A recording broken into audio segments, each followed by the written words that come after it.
Lors de la fête de fiançailles de ma sœur, elle a faussement accusé ma fille de 10 ans d'avoir volé son collier de famille devant tous les invités. Elle a saisi ma fille par les cheveux en hurlant « Où est-il ?» Puis l'a poussée si violemment que sa nuque a heurté un aquarium en verre qui s'est brisé. Ma fille a crié de douleur, saignant du verre brisé. Ma sœur a hurlé « Où as-tu caché mon collier ? Tu es une voleuse. » Maman a ajouté « Fouille ses poches. » Papa m'a retenu quand j'ai essayé d'aider, disant « Laisse ta sœur finir. » Mon frère s'est joint à eux, agrippant ma fille « Dis-nous où il est. » Ma belle-mère, présente, a giflé ma fille avec force, les voleurs méritent une punition. Alors que ma fille saignait et pleurait sur le sol, mon mari est soudainement arrivé du parking et a révélé un sombre secret. Il a brandi des images de caméras de sécurité montrant ma sœur cachant son propre collier pour piéger ma fille. Tout le monde s'est figé sous le choc. La salle de bal du Riverside Country Club était magnifique ce samedi soir-là. Des roses blanches recouvraient les surfaces. Des lustres en cristal projetaient une lumière chaleureuse sur les sols en marbre. Des serveurs en gilet noir transportaient des flûtes de champagne sur des plateaux d'argent. La fête de fiançailles de ma sœur Véronica était prévue depuis des mois. Elle avait invité 200 personnes pour célébrer son mariage prochain avec Kenneth Whitmore, un avocat d'affaires dont la famille possédait la moitié des biens immobiliers commerciaux du centre-ville. Je suis arrivée avec mon mari James et notre fille Lydia vers 18h30. Ma fille de 10 ans portait une robe bleu marine avec une garniture en dentelle blanche que nous avions choisie ensemble le week-end précédent. Elle était excitée par la fête depuis des semaines, s'entraînant à faire la révérence et demandant si elle pouvait porter du brillant à lèvres.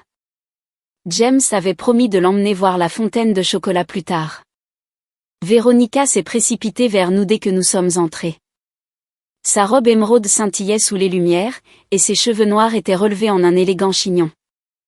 Autour de son cou pendait le fameux collier de saphir Caldwell, un bijou de famille transmis depuis 4 générations du côté de notre mère. La pièce était composée de cette pierre d'un bleu profond sertie dans de l'or blanc, chaque saphir entouré de minuscules diamants. « Vous êtes là ?» a dit Véronica en m'embrassant la joue. Maman demandait après vous.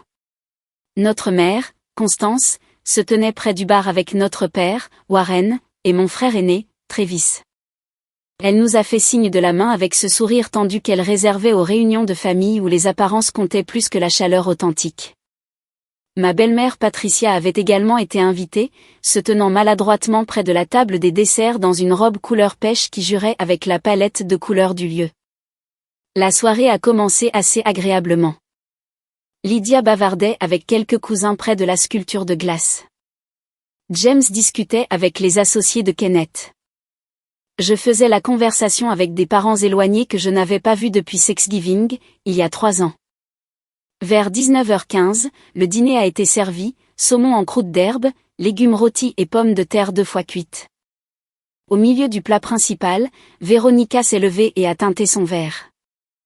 La pièce est devenue silencieuse alors qu'elle commençait à remercier tout le monde d'être venu. Elle a parlé de Kenneth, de leur histoire d'amour, de la demande en mariage sur une plage de Maui. Puis elle a touché le collier à son cou. Cette pièce est dans notre famille depuis 1891, a-t-elle annoncé. Mon arrière-arrière-grand-mère Caldwell l'a porté le jour de son mariage. Ma mère l'a porté quand elle a épousé mon père. Ce soir, je le porte en sachant qu'un jour je le transmettrai à ma propre fille. Les applaudissements ont rempli la salle de bal. Véronica s'est assise, rayonnante. Kenneth lui a embrassé la main. Tout semblait parfait. 20 minutes plus tard, le chaos a éclaté. Véronica s'est levée brusquement, sa chaise raclant bruyamment le sol. Ses mains ont volé à son cou. La couleur a déserté son visage alors qu'elle touchait la peau nue où le collier aurait dû être. Il est parti, a-t-elle chuchoté, puis plus fort, le collier a disparu. Les conversations ont cessé. Les têtes se sont tournées. Kenneth se tenait à côté d'elle, la confusion traversant ses traits.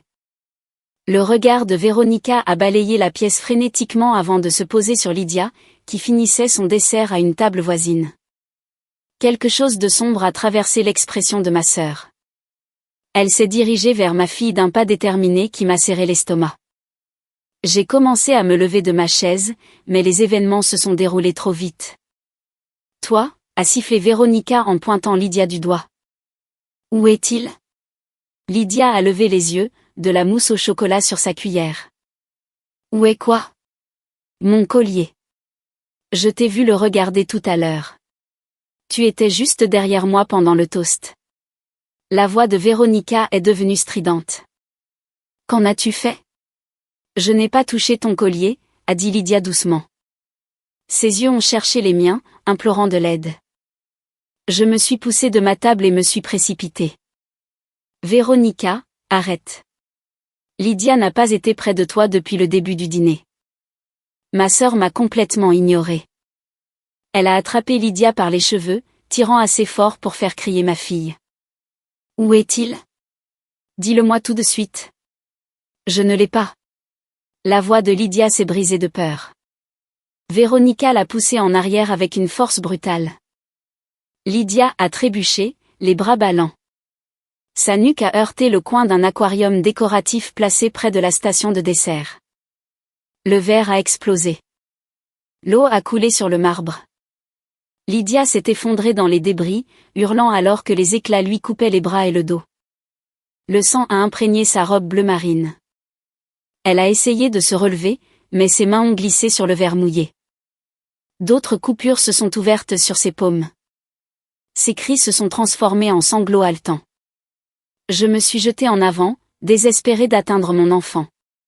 Mon père est apparu de nulle part et m'a attrapé les épaules, me retenant avec une force surprenante pour un homme d'une 60aine d'années. Laisse ta sœur finir, a ordonné Warren. Si Lydia a pris le collier, nous devons le trouver. Elle saigne. Lâche-moi. J'ai lutté contre sa prise, mais il a resserré son étreinte.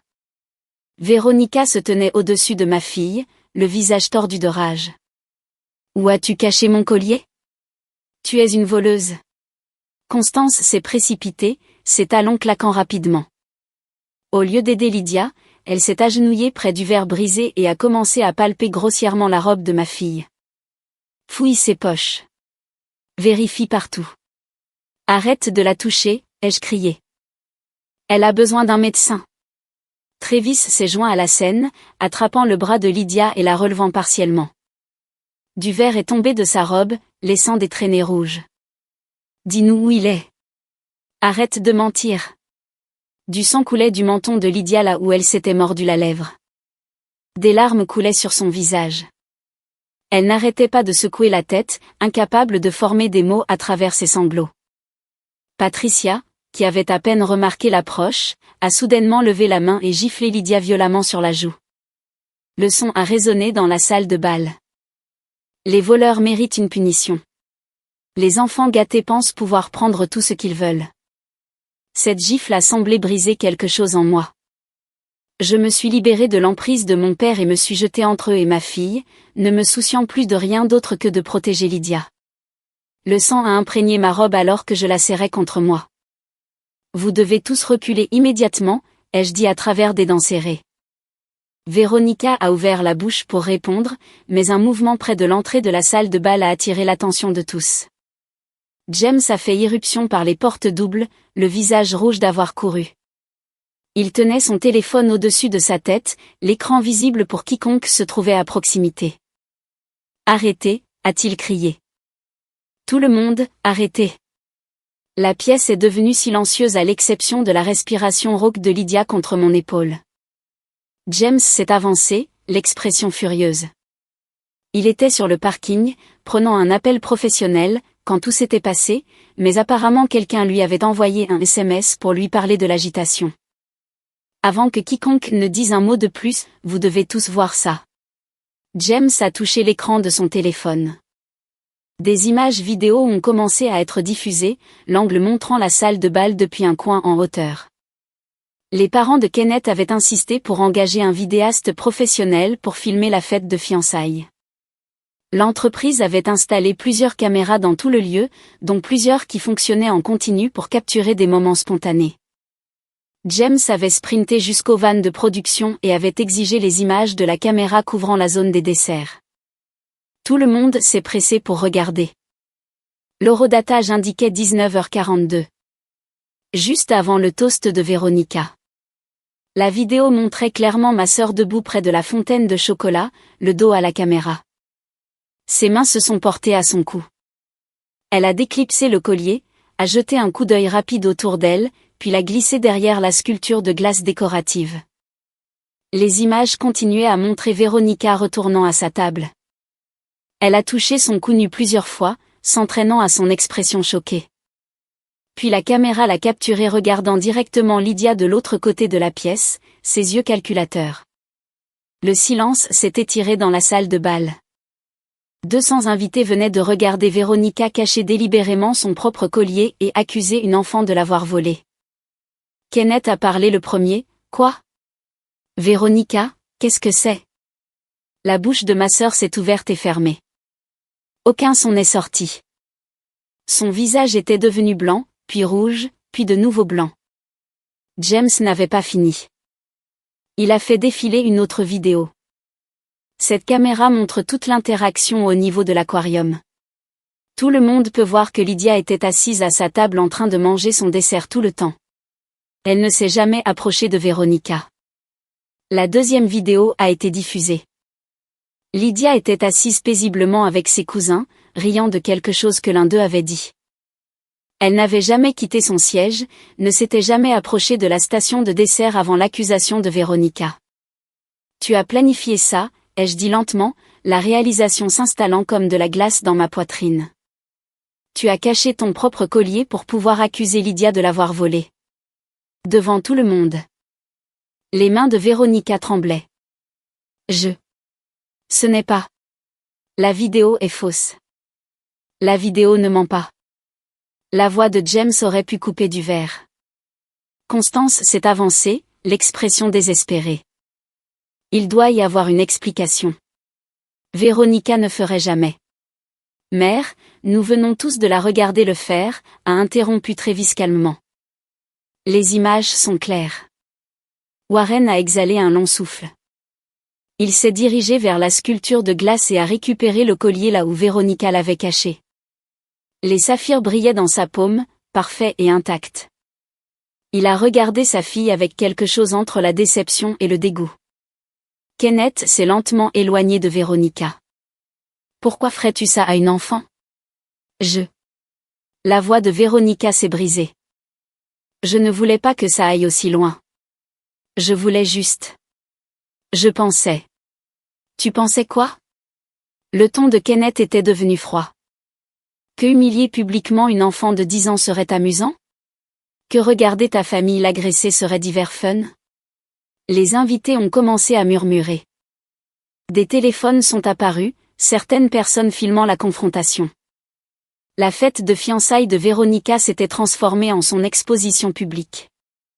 James s'est agenouillé près de Lydia et moi. Nous devons l'emmener à l'hôpital. Certaines de ses coupures semblent profondes. J'ai acquiescé, soulevant Lydia avec précaution. Elle a gémi alors que le mouvement tirait sur ses blessures. Du verre a teinté sur le sol de sa robe. Le sang avait traversé ma robe jusqu'à ma peau là où elle me pressait. Patricia s'est mise sur notre chemin. Attendez, je n'aurais pas dû la frapper. Je pensais. Vous pensiez qu'une enfant méritait d'être giflée en saignant ? La voix de James est devenue dangereusement basse. Déplacez-vous. Elle s'est déplacée. Nous avons traversé la salle de bal silencieuse. 200 pères Dieu nous ont regardés partir. Personne n'a essayé de nous arrêter. Personne ne s'est excusé. Ils ont tous juste regardé le spectacle auquel ils avaient participé ou assisté sans intervention. La salle d'urgence du County General était bondée ce samedi soir-là. Lydia a eu 47 points de suture au total, 18 sur les bras, 22 sur le dos et 7 sur les mains. Le médecin qui l'a traitée n'arrêtait pas de poser des questions sur la façon dont les blessures s'étaient produites. J'ai dit la vérité, ma sœur l'avait poussée dans un aquarium. Nous sommes tenus de signaler cela, a dit le médecin doucement. Les services de protection de l'enfance devront enquêter. Signalez-le, a dit James. Signalez tout. Un policier est venu prendre des dépositions vers minuit. J'ai décrit toute la soirée pendant que Lydia dormait dans son lit d'hôpital, finalement inconsciente d'épuisement et de médicaments contre la douleur. Le policier a pris des photos de ses blessures et a demandé les images vidéo à James. Nous sommes rentrés à la maison à 3 heures du matin. J'ai porté Lydia à l'intérieur et l'ai couchée, faisant attention à ne pas déranger les bandages qui recouvraient la majeure partie de son petit corps. Elle ne s'est pas réveillée. Le dimanche matin a apporté une avalanche d'appels téléphoniques. Constance a appelé en premier, sa voix tendue. « Tu dois parler à Véronica. Elle est dévastée. » Lydia a 47 points de suture, ai-je répondu d'un ton monocorde. Véronica peut être dévastée seule. Elle a fait une erreur. La famille pardonne la famille. La famille n'accuse pas les enfants de crimes et n'encourage pas les gens à les agresser. Ne rappelez plus. J'ai raccroché. Constance a rappelé 6 fois. J'ai bloqué son numéro. Warren a appelé 1 heure plus tard. Ta sœur a des difficultés. Elle a besoin de soutien en ce moment. Ma fille n'a pas pu dormir la nuit dernière parce que chaque position lui faisait mal à ses blessures, ai-je dit. Je me fiche des difficultés de Véronica. Tu es vindicative. Ce n'est pas toi. Tu m'as retenu pendant que des gens faisaient du mal à mon enfant. Tu as raison. Ce n'est pas moi. L'ancienne moi vous aurait tous pardonné en 1 semaine. La nouvelle moi en a fini. Travis a appelé ce soir-là. Son approche était différente. Je sais que les choses ont dégénéré hier. Nous avons tous mal réagi, mais détruire la famille pour un seul incident semble extrême. Un seul incident ? J'ai ri sans humour. Travis, tu as attrapé ma fille pendant qu'elle saignait et lui as demandé d'avouer quelque chose qu'elle n'avait pas fait. Tu as regardé ta mère fouiller ses poches et ta sœur la jeter dans le verre. Tu n'as rien fait pour l'aider. Ce n'est pas un seul incident. C'est ce que tu as choisi d'être à ce moment-là.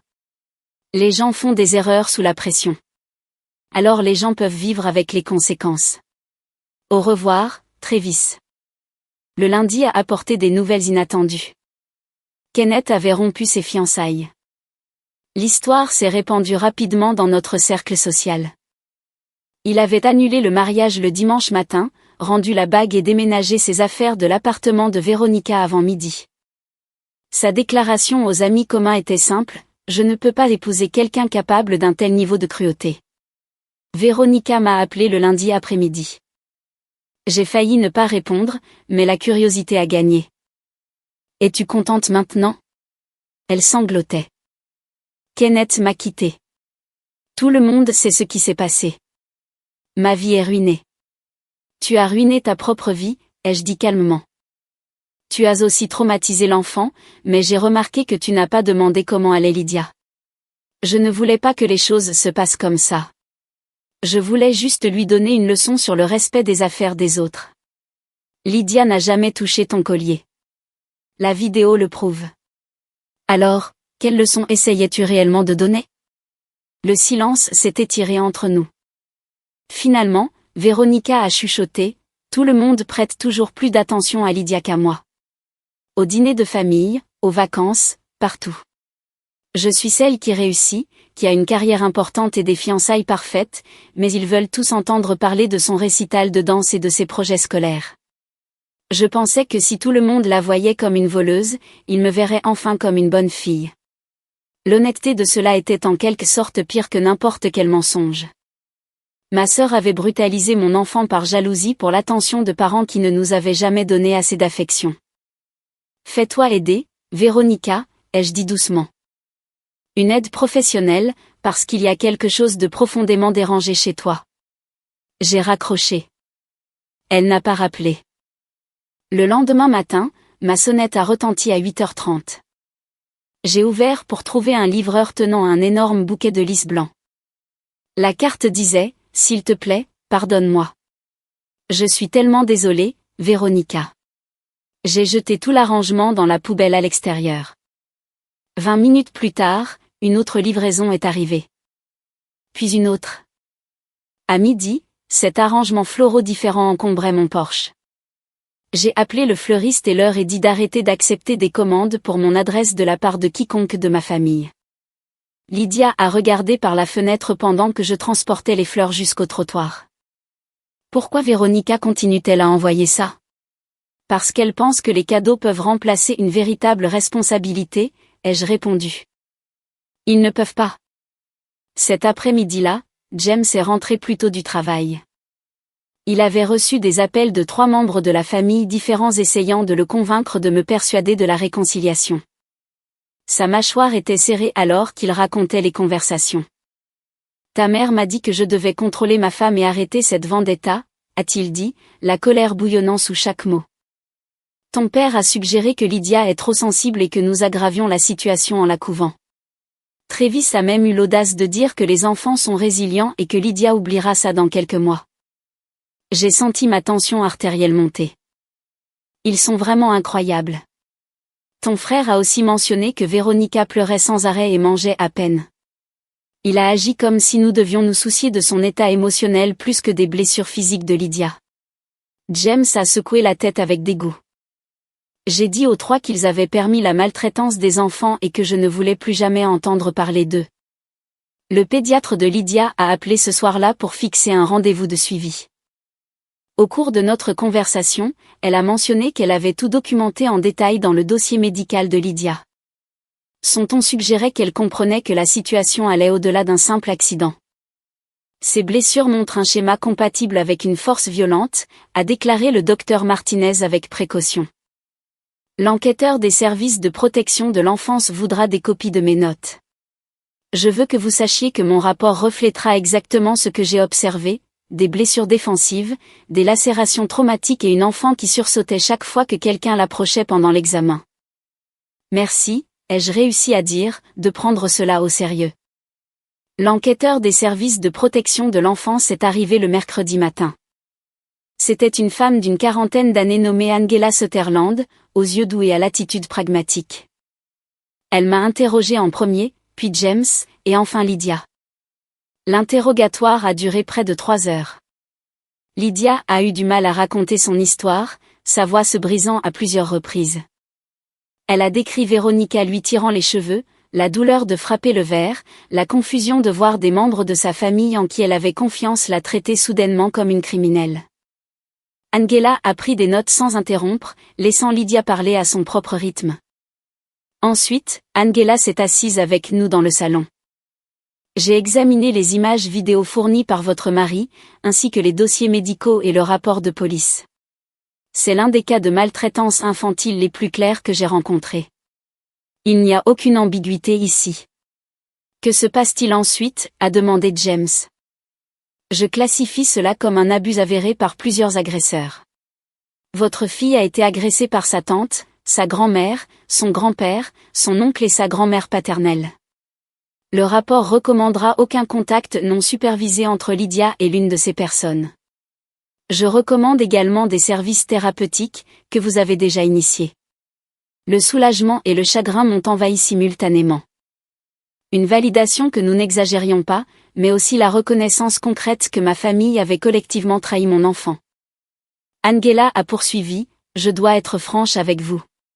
Certaines familles s'opposent farouchement à ces classifications.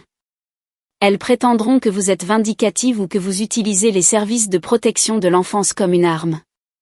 Restez ferme. Tout ce que j'ai vu indique que vous protégez votre fille de personnes qui ont démontré qu'elles ne peuvent pas être dignes de confiance autour d'elle. Elle a laissé des instructions détaillées sur la planification de la sécurité et les ressources de soutien en cas de traumatisme. Après son départ, je me suis assise sur le canapé, me sentant émotionnellement épuisée. James m'a rejointe, prenant ma main. Nous faisons ce qu'il faut, a-t-il dit doucement. Je sais. C'est juste surréaliste que nous en soyons arrivés là. Lydia est sortie de sa chambre portant sa tablette. Maman, les gens publient des messages sur ce qui s'est passé. J'ai trouvé une vidéo que quelqu'un a partagée. Mon estomac s'est noué. Quel genre de vidéo? Elle me l'a montré. Quelqu'un à la fête de fiançailles avait enregistré la crise de Véronica après que James ait montré les images de sécurité. La vidéo montrait les tentatives bégayantes de Véronica pour nier ce que tout le monde avait vu, la réaction horrifiée de Kenneth et le silence choqué des 200 invités. La vidéo avait été partagée 83 fois avec des commentaires allant du soutien, pauvre enfant, à la jubilation, le karma est beau. Plusieurs personnes avaient tagué les comptes de Véronica sur les réseaux sociaux. Ses paramètres de confidentialité étaient apparemment publics car je pouvais voir son profil inondé de commentaires en colère. Devrions-nous signaler cela ? A demandé Lydia. La vidéo de moi qui saigne est en arrière-plan. James a examiné les images. La personne qui l'a postée a gardé le focus sur Véronica et les adultes. Tu es à peine visible, mais oui, je les contacterai et leur demanderai de la retirer ou de te couper complètement. La nature virale de l'incident a ajouté une autre couche de complexité. La réputation de Véronica était détruite publiquement, ce qui procurait un sentiment de justice, mais était aussi inconfortable. J'avais voulu de la responsabilité, pas la justice d'une foule sur Internet. Pourtant, je ne pouvais pas ressentir beaucoup de sympathie. Les actions avaient des conséquences. Véronica avait choisi d'agresser une enfant devant des centaines de témoins. Ces témoins veillaient maintenant à ce que le monde sache exactement qui elle était. Le mercredi a apporté des développements juridiques. La police avait examiné les preuves vidéo et portait plainte, agression sur mineur, mise en danger d'enfants et dépôt de faux rapports. Véronica risquait une peine de prison. Patricia a appelé cet après-midi-là, sa voix faible. Je dois m'excuser. Ce que j'ai fait est impardonnable. Oui, ça l'était, ai-je convenu. J'ai été prise dans le feu de l'action.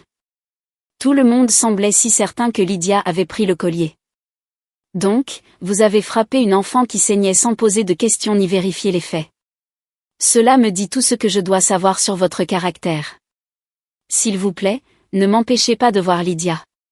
C'est ma petite fille. Vous avez perdu le privilège de cette relation lorsque vous l'avez giflée. Les actions ont des conséquences, Patricia. Vous l'apprenez maintenant. Elle a pleuré au téléphone pendant plusieurs minutes. J'ai écouté sans sympathie. Finalement, elle a raccroché. Le mercredi matin, j'ai demandé une ordonnance restrictive contre Véronica, Constance, Warren, Travis et Patricia. Le juge a immédiatement accordé des ordonnances temporaires sur la base des preuves vidéo et du rapport de police. Aucun d'entre eux ne pouvait s'approcher à moins de 500 pieds de Lydia ou de moi. Le jeudi a apporté la véritable satisfaction. La nouvelle de l'incident s'était répandue au-delà de notre cercle social immédiat. L'employeur de Véronica, une prestigieuse entreprise de marketing, l'a placée en congé administratif en attendant une enquête interne. Plusieurs de ses amis se sont publiquement distancés sur les réseaux sociaux. Le country club a révoqué son adhésion. J'ai appris par une connaissance commune que la vie professionnelle de Véronica s'effondrait. Son entreprise avait des clients importants qui valorisaient les images d'entreprises respectueuses de la famille. Avoir une employée accusée d'agression sur un enfant créait un cauchemar de relations publiques qu'il ne pouvait ignorer. 3 de ses plus grands comptes avaient déjà demandé des représentants différents. L'industrie du marketing était étonnamment petite dans notre ville. Tout le monde connaissait tout le monde. Les actions de Véronica à cette fête de fiançailles étaient devenues le sujet de toutes les rencontres professionnelles. Sa réputation soigneusement cultivée d'étoiles montantes avait été remplacée par des chuchotements d'instabilité et de mauvais jugement. J'ai appris par la mère de Kenneth que plusieurs fournisseurs qui avaient été engagés pour le mariage refusaient de rendre les acomptes de Véronica. Ils ont cité des préoccupations de réputation quant à leur association avec elle. Le photographe avait même publié une déclaration sur sa page professionnelle condamnant la violence contre les enfants et annonçant qu'il avait fait don de l'acompte de Véronica à une organisation de défense des enfants. Même l'immeuble de Véronica est devenu un territoire hostile. Les voisins qui avaient été amicaux ont commencé à l'éviter dans les couloirs et les ascenseurs. Quelqu'un a laissé une note sur sa porte disant « Les agresseurs d'enfants ne sont pas les bienvenus ici ». La direction de l'immeuble a reçu de multiples plaintes de résidents qui avaient appris l'incident et se sentaient mal à l'aise de vivre près d'elle. Ma mère a tenté une approche différente ce jeudi soir. Elle s'est présentée à mon lieu de travail, attendant dans le hall jusqu'à la fin de mon service. Je l'ai aperçue à travers les portes vitrées et j'ai failli faire demi-tour. S'il te plaît, a appelé Constance. Juste 5 minutes. J'ai conduit 1 heure pour te voir. Contre mon meilleur jugement, je suis sortie. Fais vite. Ta sœur s'effondre. Elle a tout perdu. Son fiancé, son travail, ses amis, sa réputation. Elle a fait une terrible erreur. Mais ne l'as-tu pas assez punie? Je ne l'ai pas punie du tout, ai-je répondu froidement. Le système judiciaire s'en occupe. Je protège simplement ma fille de quelqu'un qui l'a brutalisée. Lydia va bien maintenant. Les coupures guérissent. Les enfants s'en remettent. Maman. Lydia se réveille en hurlant 3 nuits par semaine. Elle refuse d'être seule dans une pièce. Elle sursaute quand les gens élèvent la voix. Elle a commencé une thérapie parce qu'elle pense que c'est de sa faute d'une manière ou d'une autre que la famille s'est désintégrée. Cela te semble bien?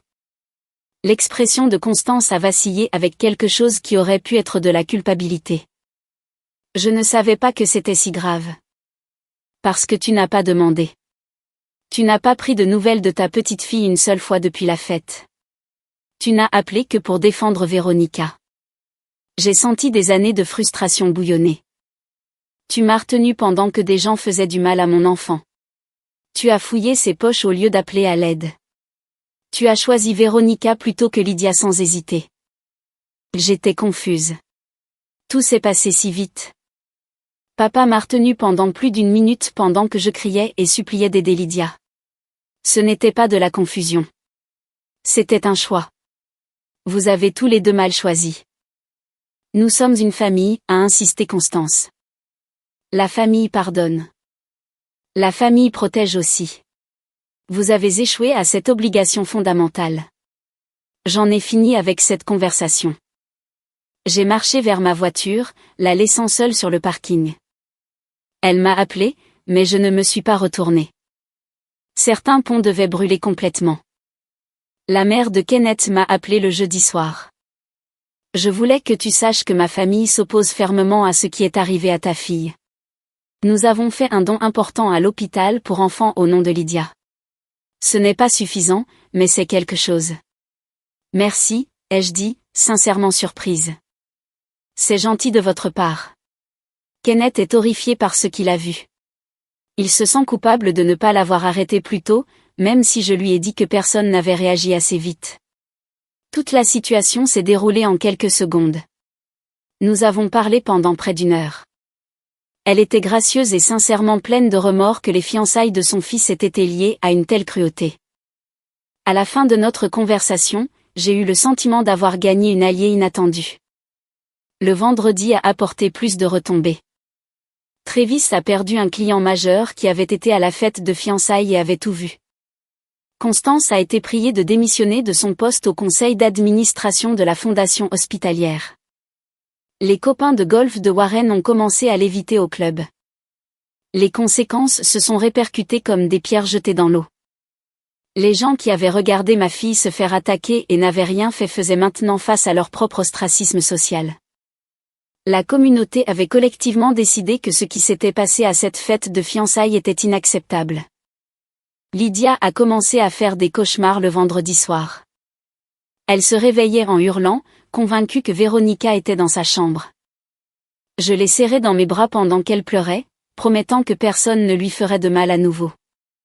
James a installé des serrures supplémentaires à toutes les portes et une caméra de sécurité dans la chambre de Lydia. Les cauchemars sont devenus une occurrence régulière. Certaines nuits, elle se réveillait 1 fois. D'autres nuits, elle se réveillait toutes les quelques heures, trempée de sueur et haletante. James et moi nous relayions pour dormir sur la chaise à côté de son lit, offrant un réconfort immédiat lorsque les terreurs frappaient. Ses performances scolaires ont commencé à décliner. Les enseignants ont signalé que Lydia semblait distraite en classe, regardant par les fenêtres au lieu de participer. Ses notes sont passées de A à C et D. La conseillère scolaire a appelé pour exprimer son inquiétude face à ce changement soudain. J'ai programmé une réunion avec les enseignants de Lydia et j'ai expliqué ce qui s'était passé à la fête de fiançailles. Ils ont été horrifiés. Le directeur a immédiatement mis en place des aménagements, temps supplémentaire pour les devoirs, un espace calme où Lydia pouvait décompresser lorsqu'elle était dépassée, et la permission de garder son téléphone allumé pendant les heures de classe afin qu'elle puisse m'envoyer un SMS si l'anxiété devenait ingérable. Ces aménagements ont aidé, mais les progrès sont venus lentement. Lydia a commencé à déjeuner dans le bureau de la conseillère au lieu de la cafétéria parce que les grands groupes déclenchaient des crises de panique. Elle a quitté la chorale de l'école, affirmant que l'auditorium lui rappelait la salle de bal. Les activités qu'elle aimait autrefois sont devenues des sources de stress. James m'a trouvé en pleurs dans la salle de bain une nuit après que Lydia se soit enfin endormie. Je ne peux pas réparer ça, ai-je chuchoté. Je ne peux pas arranger les choses pour elle. Tu fais tout ce qu'il faut, m'a-t-il assuré. Le rétablissement n'est pas linéaire. Certains jours seront plus difficiles que d'autres. Je veux remonter le temps et empêcher que cela ne se produise. Je veux avoir réagi plus vite, être arrivé auprès d'elle plus tôt, l'avoir mieux protégée. Tu ne peux pas changer le passé. Tu peux seulement l'aider à naviguer dans le présent. Ces mots avaient un sens logique, mais émotionnellement, je restais englué dans la culpabilité et l'impuissance. Mon enfant souffrait, et toutes les ordonnances restrictives et les accusations criminelles du monde ne pouvaient pas effacer son traumatisme. Le samedi marquait une semaine depuis la fête de fiançailles. Nous avons consulté une psychologue pour enfants spécialisée dans les traumatismes. Lydia était assise tranquillement dans le bureau, tripotant ses bandages pendant que la docteure lui posait de douces questions sur ce dont elle se souvenait. « Pourquoi Véronica m'a-t-elle fait du mal ?» a demandé Lydia. « Je n'ai pas pris son collier. Certaines personnes font du mal aux autres parce qu'elles sont malheureuses avec elles-mêmes » a expliqué la psychologue avec précaution. « Cela ne signifie pas que tu as fait quelque chose de mal. Tu étais complètement innocente. Mes grands-mères et grands-pères l'ont cru. Ils l'ont tous cru. C'est cette partie qui m'a le plus brisé le cœur. » Lydia ne pouvait pas comprendre pourquoi sa propre famille s'était retournée contre elle si rapidement. Comment pouvais-je expliquer que les personnes qui auraient dû la protéger avaient complètement échoué? Le lundi suivant a apporté des procédures pénales. Véronica a comparu devant le tribunal pour sa mise en accusation. J'ai assisté avec James, assise dans la galerie tandis que ma sœur se tenait devant le juge dans un costume gris qui la faisait paraître plus petite que d'habitude. Le procureur a exposé méthodiquement les accusations. Le juge a examiné les preuves vidéo, son expression devenant de plus en plus sévère. L'avocat de Véronica a essayé de plaider pour un non-lieu, affirmant qu'aucun préjudice durable n'avait été causé. Aucun préjudice durable? Le juge a semblé incrédule.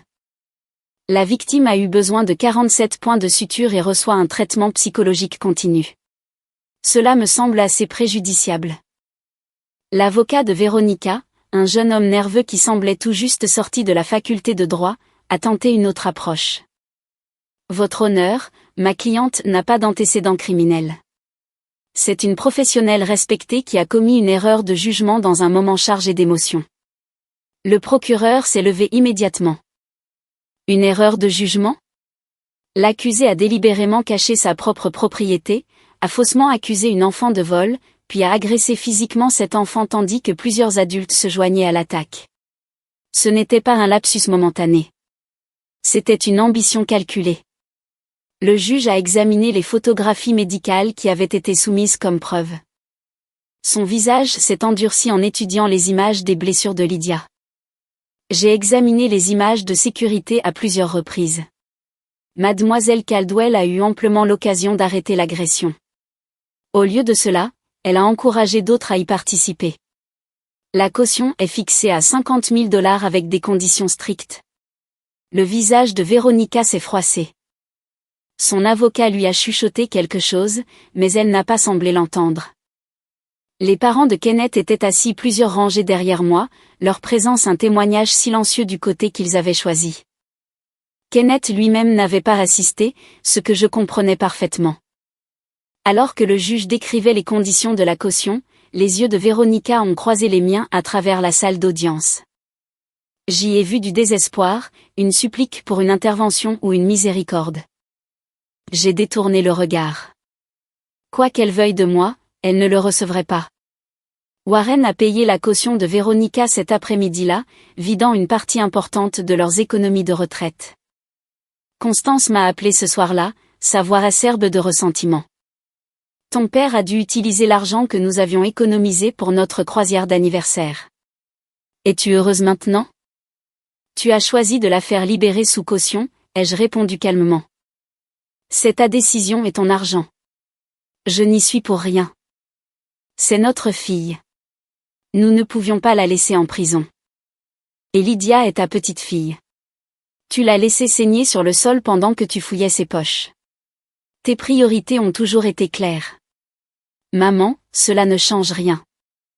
Véronica a été libérée sous caution avec des conditions strictes, pas de contact avec Lydia, des cours obligatoires de gestion de la colère et une surveillance électronique. Elle a quitté le tribunal sans me regarder. Les semaines sont devenues des mois.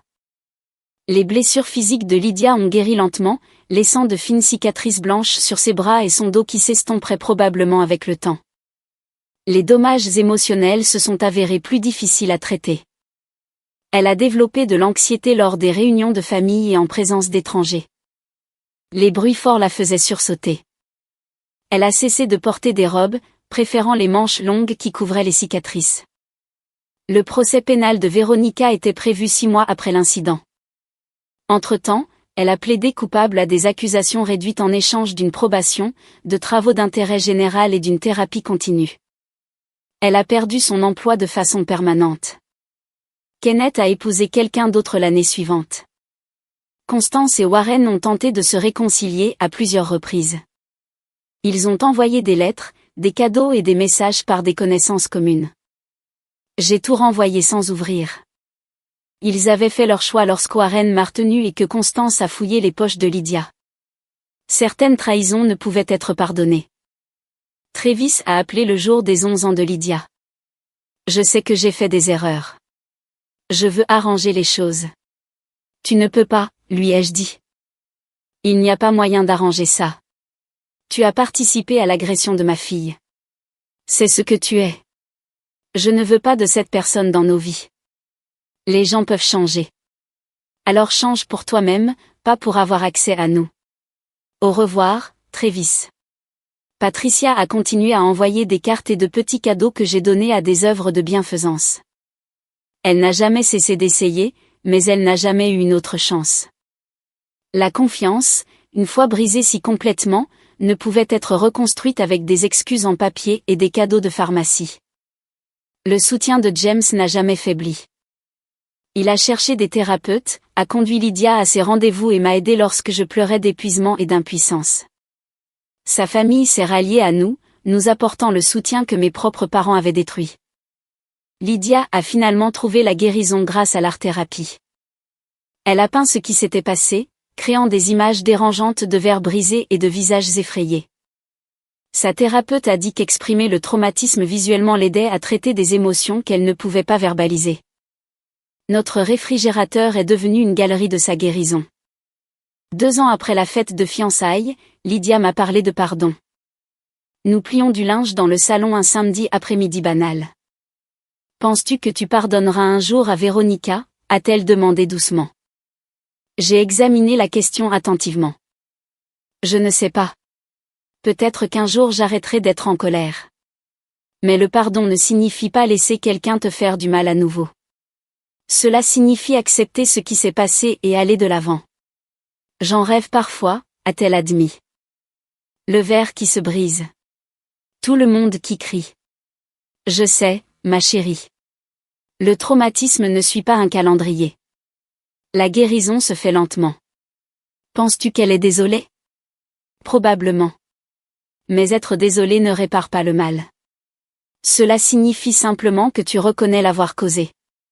Lydia a hoché la tête pensivement. Je ne pense pas que je veuille la revoir. Même si elle est désolée, c'est tout à fait valable. C'est à toi de décider qui mérite une place dans ta vie. Nous avons fini de plier en silence.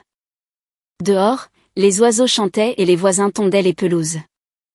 La vie continuait malgré tout ce qui s'était brisé. 3 ans plus tard, j'ai rencontré Véronica dans une épicerie. Nous avons tourné en même temps dans la même allée et nous nous sommes figés. Elle avait l'air plus âgée, fatiguée. Des cernes sombres ombraient ses yeux. Son chariot contenait des plats surgelés et du vin bon marché. « Salut », a-t-elle dit incertaine. « Bonjour. » Nous sommes restés là maladroitement, deux étrangères qui avaient autrefois été sœurs. Toute la laide histoire planait entre nous comme un brouillard. « Comment va Lydia ?» a finalement demandé Véronica. « Elle va bien. 13 ans maintenant. Étudiante d'honneur. C'est bien. Je suis contente. » Plus de silence. J'aurais dû m'éloigner, mais la curiosité m'a aidé.